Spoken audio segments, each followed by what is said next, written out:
You know, the conversation around drought just keeps getting louder, doesn't it? It really does.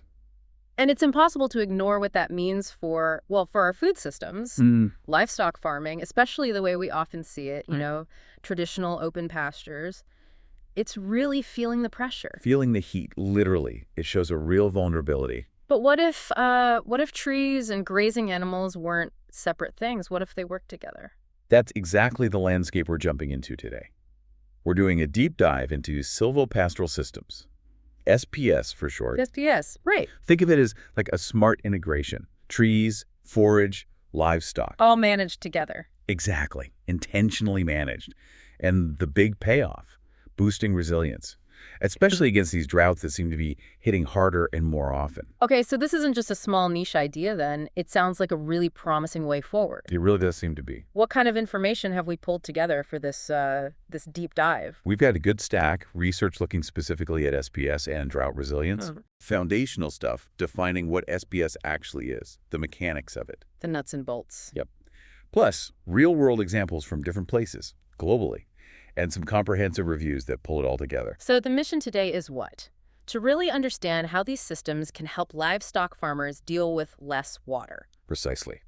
How SPS can be a solid strategy when water scarcity is the challenge. All right, let's unpack that term then, silvopastoral systems. What are we actually picturing on the ground? Okay, so at its core, it's about deliberately combining trees or shrubs with pasture and grazing animals. Deliberately is the key word there. It is. And it plays out in a few main ways. Hmm. You might just see trees scattered across the grazing land. Native ones are planted, Okay, like Parkland.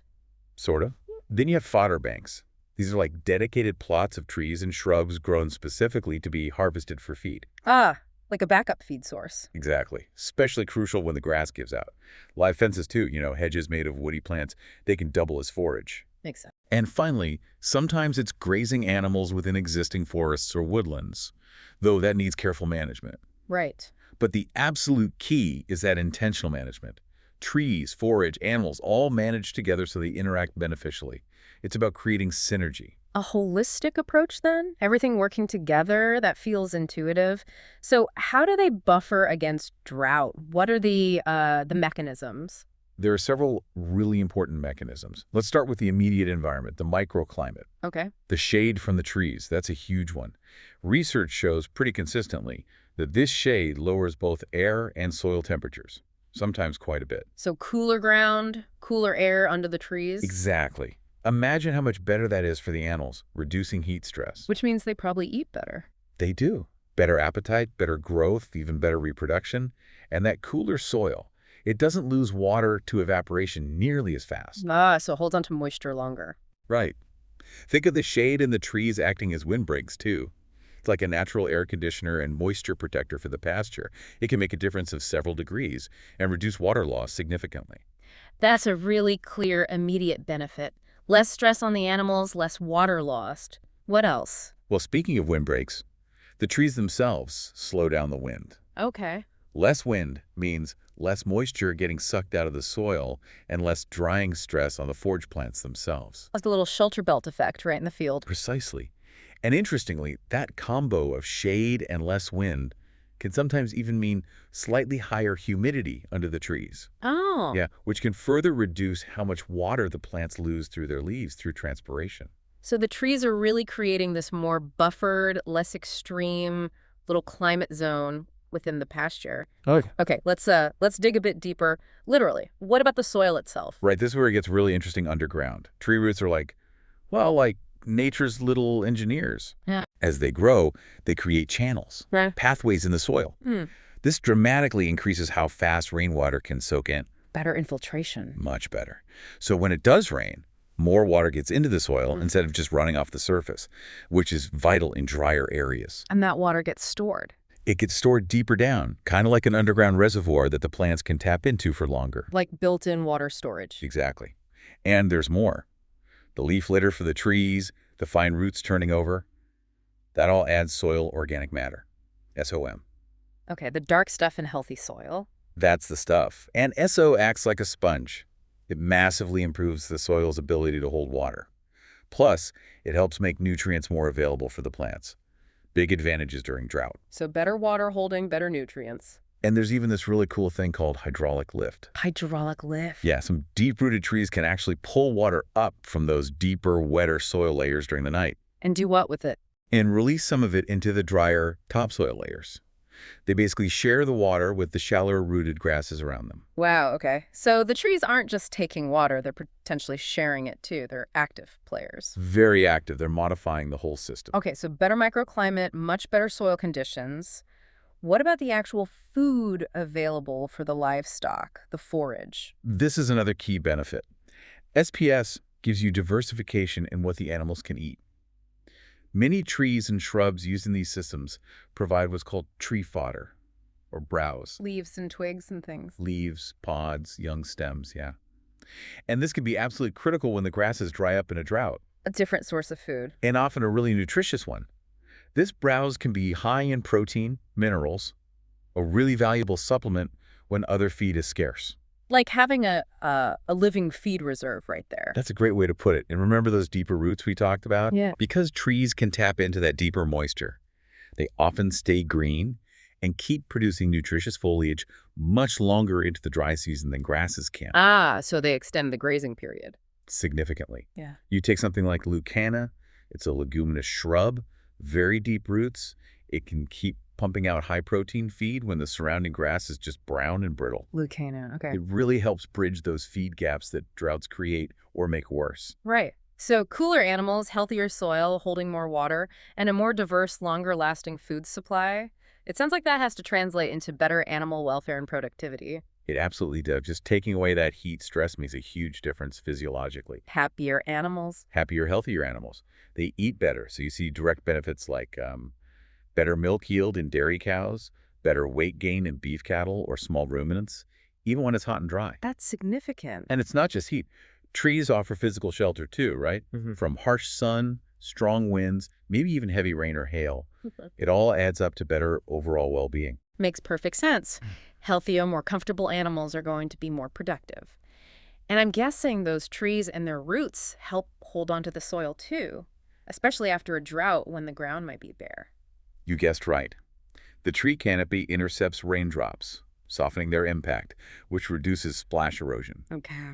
And that dense network of roots, especially the finer ones, acts like a net, binding the soil together.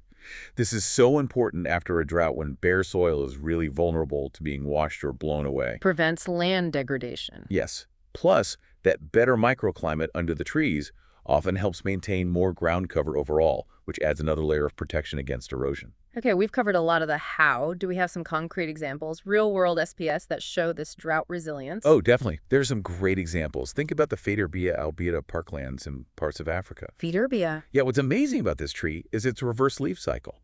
It drops its leaves in the wet season, letting sun through for crops or grass, and leaves out in the dry season. No way. So it provides shade and fodder exactly when it's needed most. Exactly. Provides shade, fodder from the leaves and pods, and improves the soil through nitrogen fixation right when the dry season hits. Nature's pretty clever. That is incredible. What else? Well, those fodder banks we mentioned using things like Leucaena leucocephala or Gliricidia sepium, hugely important in the tropics. The ones grown for feed? Yep. Highly resilient, packed with protein. Leucaena can be like 20–25% protein. Supports good stocking rates, fixes nitrogen, builds soil, and is famously drought tolerant. That sounds like a powerhouse plant for these systems. It really can be. Then you've got systems like the Dehesa in Spain or Montado in Portugal. Ah, the oak woodlands. Right. Ancient systems integrating oaks, pasture, and livestock like the Iberian pigs eating acorns. Very adapted to Mediterranean climates with dry summers. And in really dry areas. You see things like prosopis species, mesquite, being used in arid and semi-arid lands. They're incredibly tough and provide valuable pods for animals. These examples just show the diversity how SPS can be tailored. It's fascinating how adapted they are. We focused a lot on the resilience and the farm benefits. What about the wider environmental picture? SPS generally have a much more positive environmental story to tell compared to, say, monoculture pasture. How so? Well, first, nutrient cycling. It tends to be much tighter, more continuous. Trees bring up nutrients from deep soil. They get recycled through leaf litter, animal manure. Less leakage out of the system. Exactly. And nitrogen fixation is a big one, especially with leguminous trees like Leucaena or Gliricidia. They pull nitrogen from the air. They do, with help from soil microbes. It means less need for synthetic nitrogen fertilizers, which have their own environmental baggage. Leucaena can fix, over 150 kilos of nitrogen per hectare per year. That's substantial. Wow. And maybe the biggest one right now, carbon sequestration. Storing carbon. Yes. Trees store carbon in their wood, their biomass. And maybe even more importantly, these systems consistently build up more soil organic matter, locking carbon away underground, much more so than grass-only pastures. So they're actively helping pull CO2 out of the atmosphere. That's the potential, yes. Yeah. And there's more on the greenhouse gas front. Some research suggests that when animals eat certain tree fodders, particularly legumes with condensed tannins, Tannins, like in tea or wine? similar compounds, Yeah. they can actually reduce methane emissions from the animal's digestion. Reduce methane. That's huge for livestock emissions. It could be, yeah. Plus, that shade we talked about keeps animals cooler, more efficient, which indirectly helps too. Now, there can be nuances, like very high protein diets might slightly increase nitrous oxide potential in some cases, but you manage that by balancing the diet. Okay. But overall, the net environmental impact, especially regarding greenhouse gases and carbon, looks very positive. These systems, especially with fast-growing legumes, can even help restore degraded land, rebuild soil fertility, and sequester carbon all at once. It really sounds like a win-win. Better for the farm, better for the environment. How does all this stack up in terms of adapting to, well, the bigger picture of climate change? It significantly boosts the whole system's adaptive capacity. You get better fodder yield and quality, potentially supporting more animals or maintaining them better through tough times. Increased carrying capacity, maybe? Potentially. Or just more stability. You get that improved microclimate for animal comfort during heat waves. You're often using efficient local feed sources, reducing reliance on outside inputs that might become unreliable. I think so. You're maintaining soil fertility, preventing erosion, keeping the productive base intact. And the diversity itself is key. Having trees, shrubs, grasses, different layers makes the system less vulnerable to shocks like drought compared to just having grass. Less vulnerable to the ups and downs. Exactly. Less variation season to season, year to year. You add up all those environmental co-benefits, erosion control, better water management, N fixation, carbon storage, biodiversity, potentially lower GHG emissions. It all contributes to a far more resilient agricultural system. So it's not just about surviving the next drought. It's about building a system that's fundamentally more robust for whatever the future climate throws at us. That's the idea. Okay, so if someone wants to implement this or improve an existing system, what are the key things to focus on for maximum resilience, the best practices? Well, number one is choosing the right plants. You really want locally adapted species, trees and shrubs that can handle the local drought conditions and ideally produce some fodder during the dry season. Local adaptation is key. Crucial. And diversity helps too. Don't rely on just one tree species. Having several different woody species provides a buffer if one struggles one year, others might do fine. Plus, diversity often protects the soil and pasture better, helps retain moisture. Makes sense. Don't put all your eggs in one basket. Exactly. And finally, focus on building that soil organic matter. We keep coming back to it, but it's so vital. Higher SM means better water holding, better infiltration. That's your buffer against extreme weather, drought, or heavy rain, and it reduces erosion risk. Right. So know your environment, choose diverse, adapted species, and feed the soil. Seems like sound advice for any farming, really. It often is, yes. So pulling all this research together, what's the big takeaway? How does SPS stack up against, say, just a regular grass pasture when drought hits? The contrast is pretty clear from the sources. Those monoculture pastures, they tend to get hit much harder by drought. They recover slower, they can degrade the ecosystem over time, lose biodiversity, and they're just fundamentally more vulnerable to climate shifts. They're brittle, in a way. You could say that. Whereas SBS, especially those using those dynamic nitrogen-fixing legumes, they show this potential to actually restore degraded land while still being productive. So resilience and restoration potential. Yes. They offer clear benefits for animal production. They help with greenhouse gas mitigation. They improve nutrient cycling, sequester carbon. The evidence really points to SPS having this powerful mix of environmental and productive advantages. It makes them a top strategy for livestock farming, looking to increase adaptive capacity and decrease vulnerability, especially to drought. That's a really compelling case. It feels like a much smarter, more integrated way to think about land use, especially with climate uncertainty looming. I think so too. Just to quickly recap the core ideas. Please. SPS builds that drought resilience by 1. Improving the microclimate shade, wind reduction. 2. Boosting soil health and water dynamics. 3. Diversifying forage resources, including that crucial tree fodder. And 4. Enhancing animal welfare and productivity as a result of all that. Fantastic summary. This has been incredibly illuminating. It really drives home how working with natural systems, integrating trees back into the landscape, can offer really practical solutions to massive challenges like climate adaptation and food security. Exactly. And hopefully understanding these principles, seeing the potential of these integrated systems is valuable for anyone tuning in who cares about sustainable agriculture or climate solutions, or just wants to understand how we can build more resilient food systems. Absolutely. So, maybe a final thought for you, the listener, to chew on. Considering all these benefits we've discussed about integrating trees and livestock, what do you think are the biggest hurdles stopping this from happening more widely? And what kind of innovative ideas might help get past those roadblocks? It's definitely worth thinking about as you consider which trees and practices might fit your own local area. Thanks for joining us for this deep dive.